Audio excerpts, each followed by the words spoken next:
Bonsoir à tous, chers abonnés. Donc aujourd'hui, petite vidéo sur l'explication de deux logiciels plus un tutoriel sur circuit.io.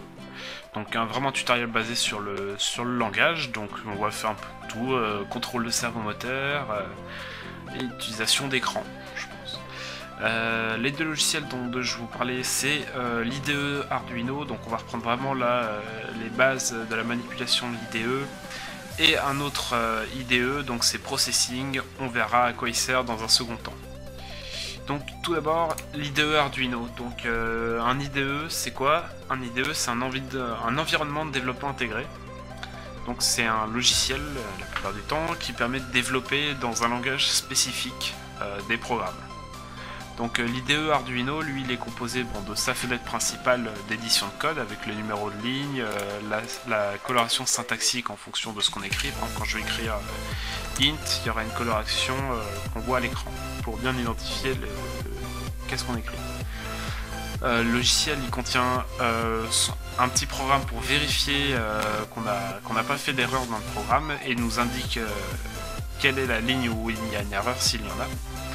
Et aussi le téléversement qui permet de convertir les programmes qu'on édite en langage Arduino, qui soit dit en passant est un dérivé du C, qui permet de convertir ce langage en langage machine, donc du binaire pour l'Arduino.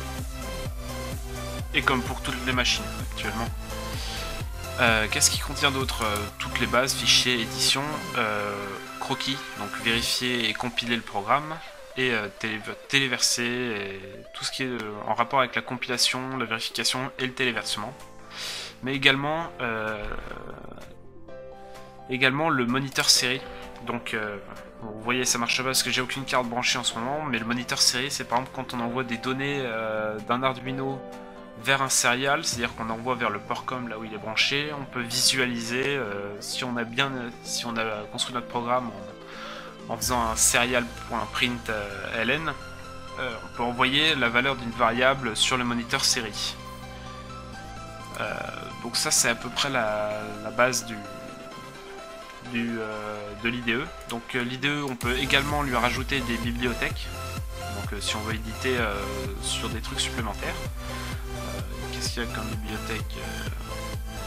Alors il y a des bibliothèques que j'ai rajoutées moi, donc Digital Write Fast, FlexiTimer, et des programmes pour, des bibliothèques qui permettent d'avoir des choses en plus, de la coloration syntaxique, ou qui permettent d'éditer pour des modules supplémentaires, par exemple comme pour le module Easy Vocal Recognition, pour contrôler un Arduino avec la voix.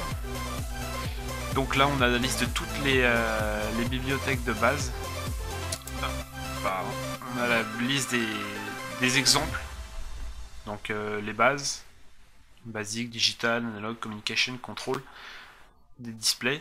Mais également dans le basique, quand on vient sur chaque catégorie, on a des programmes exemples pour chaque catégorie. Donc on va, hop, c'est pas le bon. On va ouvrir le Blink. Voilà, hop, le Blink, on va un peu le déconner. Donc dans le Void Setup, on prend le pin mode de la LED built-in. Donc la LED built-in, en fait, c'est une variable intégrée à l'Arduino. Donc c'est la LED, c'est une petite LED qui est soudée à la carte Arduino. On dit qu'on va la mettre en output parce qu'on va la faire éclairer. Donc on ne cherche pas à acquérir de données, mais plutôt à envoyer un courant électrique vers cette LED. On a dans le Void Loop, donc la boucle qui va s'exécuter. On a un Digital Write de la LED en IG, donc c'est-à-dire en haut, la LED va s'éclairer pendant une seconde, va s'éteindre pendant une seconde, et ainsi de suite en boucle. Donc maintenant, présentation du deuxième logiciel, c'est Processing. Donc Processing que moi j'utilise dans mon école d'informatique. Donc Processing, ça a été développé par un de ceux qui a développé Arduino. Je vous mettrai également le lien de téléchargement dans la description. Donc Processing, lui, c'est un IDE multilangage. Donc on peut aussi bien développer en Java, en Python ou ajouter plein d'autres modes. Donc Android mode, du JS, Enfin, il y a énormément de langages sur lesquels on peut coder avec Processing. Donc Processing, ça ressemble assez à Arduino avec la fenêtre de code, exécuter le code ou arrêter le code. Bon, Arduino n'a pas le bouton arrêter le code, parce qu'en fait Processing, on ne cherche pas à téléverser un programme, on cherche à exécuter un programme directement sur l'ordinateur. Donc on va voir un exemple. Ce à quoi va nous servir Processing dans Arduino, avec Arduino, c'est qu'on peut acquérir des données avec Processing et par exemple faire un affichage des variables en direct sur une belle interface graphique.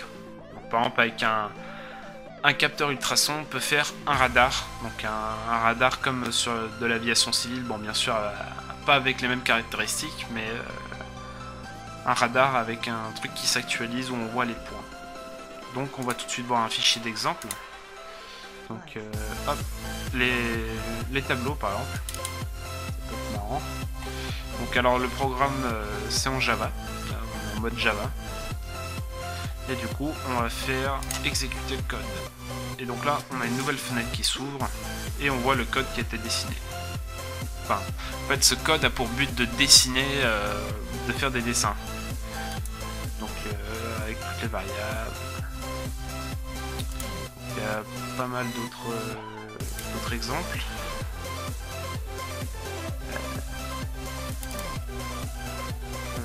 Object, je sais pas si c'est même que je prends, je pense pas. Enfin voilà. Donc on peut faire des animations sympas avec ça. Et surtout dessiner des graphiques, par exemple faire une courbe de température qu'on aurait pris sur un Arduino avec une thermistance. Donc voilà, c'était tout pour les deux logiciels. On se retrouve tout de suite après pour le tutoriel sur Circuit.io.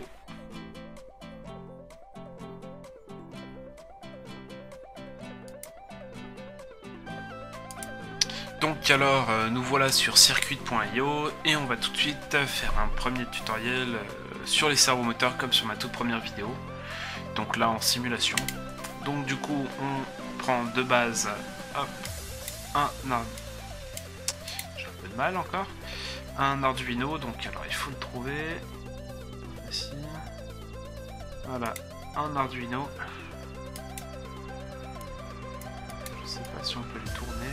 Voilà, on peut le tourner. Voilà. Et non, je préfère l'avoir de l'autre côté.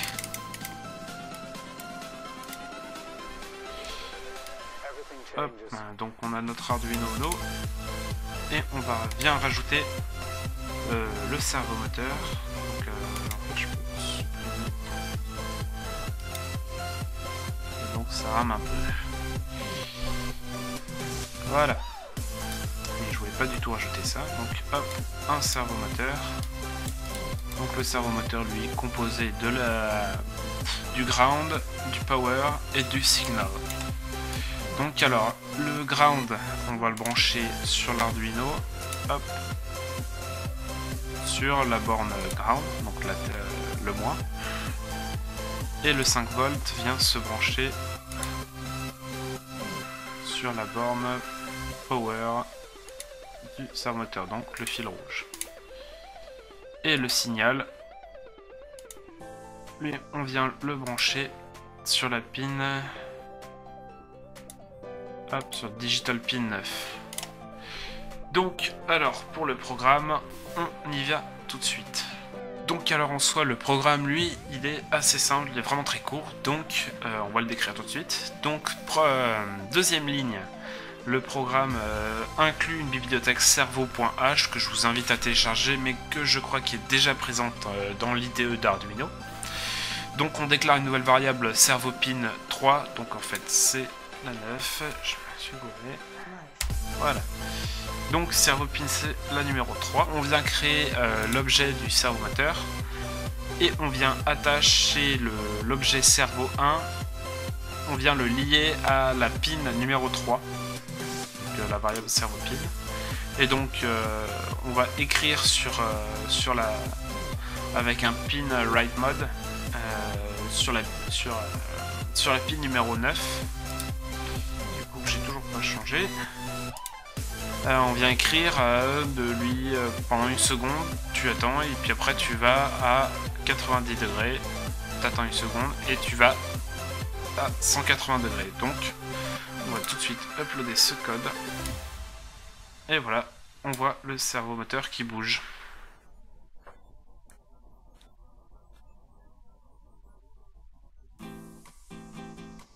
Bon allez, à plus pour une prochaine vidéo, et n'hésitez pas à vous abonner à la page Facebook et à la chaîne. On se retrouve pour une prochaine vidéo.